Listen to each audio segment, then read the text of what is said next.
My friend is just, you know. Why does my mind circle around you? Why do planets wonder what it would be like to be you? And at this point, we hear West Virginia mountain music. I remember my first communion pretty well.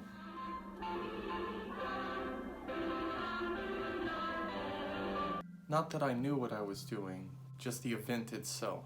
I remember specifically going into the confession booth and talking to the priest. The priest was speaking very broken English, very hard for me to understand. And I recall just saying, "What?" over and over again because he kept repeating what he was saying for me to say something, but because I couldn't understand a word he was saying, I just kept asking, "What?" And eventually, he kicked me out of the booth. Obviously, just couldn't understand what he was saying. Now, this book has changed my life.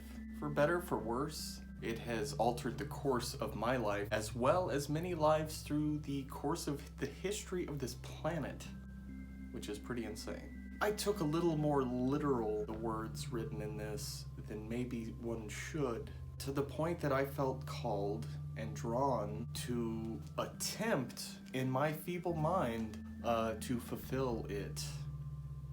And that year, we had an intense visitation of energy. Jesus H! Well, happy birthday, little guy. It looks like a brother I didn't have. Now it's Easter. When you see things like this, you could tell why people like me might think they were Jesus. This man was actually born in the Middle East, allegedly. Probably did not look so American, if I had to guess.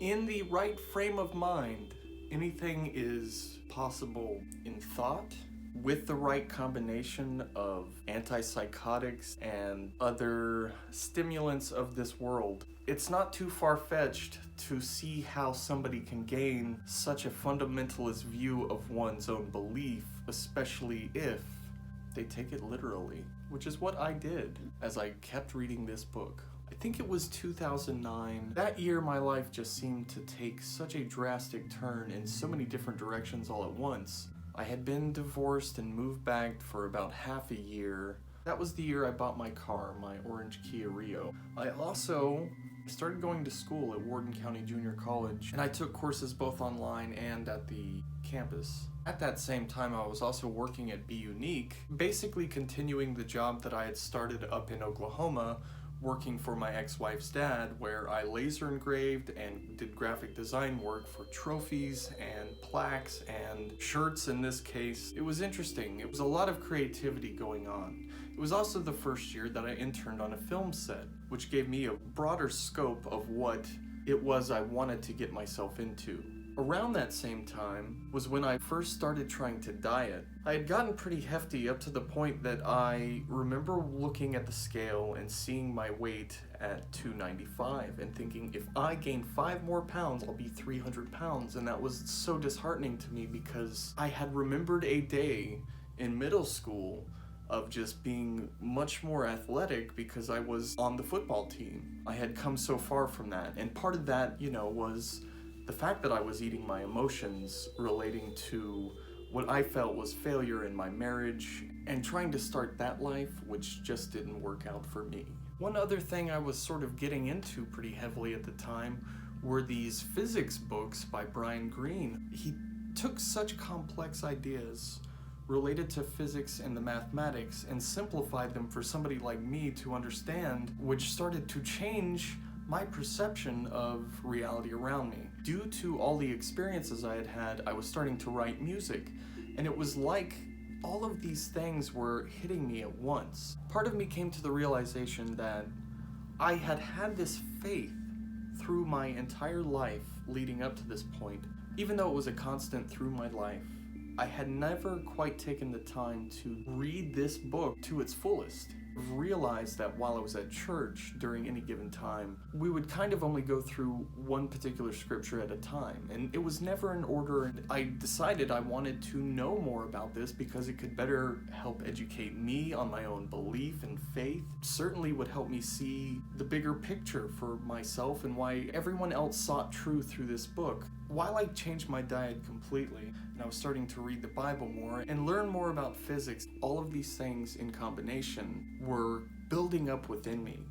And then, September 9th, 2009, I believe, the Beatles remastered catalog was released. I had a brand new car, and at some point I had gotten a hold of this collection. It was a simple car, but the sound quality in it was so great, impressed me so much, and musically moved me. This building and welling up of all these things that I was falling in love with and becoming obsessed with, including the Bible, were elevating my perception of the world around me in almost hyperactive excitement. In losing as much weight as I did, I'd lost almost 100 pounds, and not replacing my nutrients or trying to make up for it in any way shifted the paradigm of my chemical balance, which got hyper-focused, frankly, on the words of the Bible. As soon as I realized I hadn't read this book, it dawned on me how many more people hadn't read it, yet base seemingly their life and purpose on it, which is something I certainly had done to a degree. I believe by that point I was getting into the New Testament and the story of Jesus, which I had only really had a surface knowledge of. I've always felt moved by the story of Christ, which obviously for the holidays, some of that nuance is lost. When I had first started reading the Bible, it was because I didn't have a full knowledge of it. I had only had these fractional bits. And the same with Jesus. I really wanted to know the full-on story, and found I connected with the words of Jesus, identified with it completely. Through the perception of this being literal, tried to live a life that was similar in value to the words of Christ. Felt very passionate about it in this hyper-elevated way. I took his words so literally. I sold all of my possessions at one point. I got myself down to such a minimalist life. However, when I had lost a lot of weight, I was starting to feel a chemical imbalance. It coincided with reaching Revelations. When I had read Revelations, it was like I had a collapse of spirit and mind, because I had to come to terms with the fact that that book spelt the doom of the earth. That this bringing about of Christ's return was also the ending of the world as we knew it. There was a conflict in my mind with how that could be real and people could be basically rooting on this and wishing for this. It dawned on me that this book is open to interpretation, and Revelations especially could mean many different things to many different people. Obviously, those that don't believe in it may find it invalid. The duality of knowledge of Revelations and the return of Jesus versus the destruction and ending of the world had me considering that it just may not be as it's written, and that there may be a different way to interpret it. Somehow, in how I felt so connected with it and identified with Jesus, I felt as though to return as Christ would be a choice someone had to make to fulfill. And I felt like that was my duty. I said duty. And I felt like I had to question myself for so long before I accepted that as a truth, that this was my purpose, that this was why I was here. But I don't know if you've tried to ascend or bring about the end times, but it's not possible. That presented to be a problem. Obviously, convincing anyone else that you think this is true is not an easy task. And there were many times that I became combative and I lashed out at my family and my friends and those around me that were trying to support me. It was very hard once I got into this mental spiral to know how to unwind myself from it, because I committed full throttle to attempting to become the entity of the return of Christ. Not something you casually say at a party, but it is the truth of the life I've lived and the experience I had. Having read this book, I certainly think that more people should read it just to know the contents therein. I have accepted that if a God exists in any form, these books do not at all well represent a creator of all of existence. If you're a believer, if you're a non-believer, I think that you can gain something from this. Whether it's a psychosis-induced, God complex, Jesus freakout, or personal coming to peace, or a break from religion altogether, which is my own personal quest. Everyone needs to have their own, and I don't think it's enough for a preacher to tell you what to believe or feel. And in any given sense, believer or non-believer, you should try to find the truth for yourself and not rely on someone else's word of what it is, because otherwise it's all just hearsay, including the words of this. Maybe we'll find out after we die. Seems like a really bad insurance policy, but hey, maybe you'll learn something. I don't know. Talking about religion and gaining a better understanding of it should be something we vie to do. I feel like we just need to be a better educated society. For some reason, the stubbornness of belief, of not lending any space or room for an outside thought, can be troubling. There's part of that I will never be able to see past. In how, in one breath, Jesus speaks of peace and love and compassion, and yet for some reason he is used as some tool to justify some people's wealth or their prosperity or their vanity to some degree, which is literally nothing to do with what Jesus was here to preach and speak about.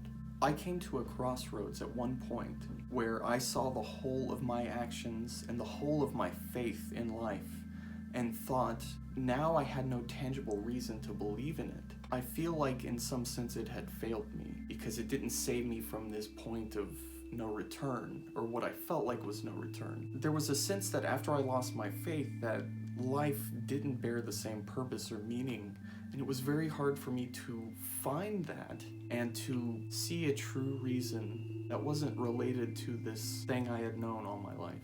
But to be so far removed from that now on the other side of this, and to know that I have found hope, I have found my own purpose again, that is not related to the story of this book. If anything, it's related to the character of Christ, which I still to this day relate to on one flip side, in a non-religious sense. I started seeing one doctor, therapist, psychiatrist, I'm not sure which, who I recall saying at one point because of something I said that clearly he's psychotic. She prescribed me something called Seroquel, which I recall making me feel like my brain was disconnecting from itself. Later I found out that that doctor's practice had closed, and I felt very bewildered about how my brain had been treated. I have to thank my family for having all the patience in the world, because I put them through literal hell trying to be Jesus, trying to prove this, trying to point out flaws, and trying to rain judgment, for lack of a better description, because I felt justified in this place. When I had this lapse of faith, it was almost as though I could see all that, and I could see how people took something and twisted it into something it wasn't, and fully believed in it, and it hurt me in my senses, and it made me feel further from what society had warped this book into versus what I got out of it when I read it. I saw another doctor that talked to me, let me vent, let me kind of explode, because there was a lot of anger associated with feeling trapped in myself and that I couldn't prove my point or prove that I was supposed to be the return of Jesus, which there's no logistical way to prove that or to expect your family to be on board with you feeling this way. So I see this other therapist and he puts me on a different medicine. When I was on this medicine, it sort of chilled me out. It got me to a different level because I was having outbursts of anger. I was lashing out in judgment to my family and making existence so hard to cope with for those around me. Felt like the more and more I took this medicine, it was like I was losing the reins on my mind, and it was like I felt more disconnected from myself. I remember a time in which I felt like I was in a quasi-vegetative state. I was hardly functioning whatsoever. I was mostly mute. And I remember my dad having bought me this Zelda game, Skyward Sword, which on the Wii made you swing the remotes around so that you could swing your sword and shield and whatnot. I remember playing that game amidst feeling vegetative and feeling like, to a degree, it kind of churned me out of it. You had to read the text of the game to move along in the story, and I feel like that helped me spark a reconnection to myself. This year has truly helped me look at everything that has happened in my life, including this big event, and the journey I've had from that moment to now, and make better sense of it to how it will apply to my future and to how I need to live from here on out. I feel like all of these things, as hard as they were in my life that happened, did happen for a reason, even though that experience was insane. Without that experience, I don't know where I would be today, but I would not be in the same place. I would not be the same person. It changed me and altered my path. But to that end, I'm so grateful to be alive, to be here, to be present of mind. I feel like last year, especially with how I was drinking, I started to throw that away for some reason. And we can't always see these reasons that we want to escape ourselves. Even religion, to an extent, gives you some solution for the problems you are seeking to fix within yourself. I feel like we would just be better as a society if we learned how to do that individually, instead of a one-size-fits-all scenario in a Bible or a Book of Mormon or a Dianetics or the Bhagavad Gita or any religious text. There is a truth and a meaning and purpose within yourself that these texts will not necessarily even lead you to. It's within your own reach to find yourself and come to terms with your beliefs and your values, how they apply to you and how you want to apply them to those around you. I hope that you and I are able to live out a life filled with compassion and love and honesty. I feel we owe that to each other as human beings that all live on this planet together. I know that maybe everyone does not share that view, but maybe they don't have to. I just hope for peace to all mankind and love.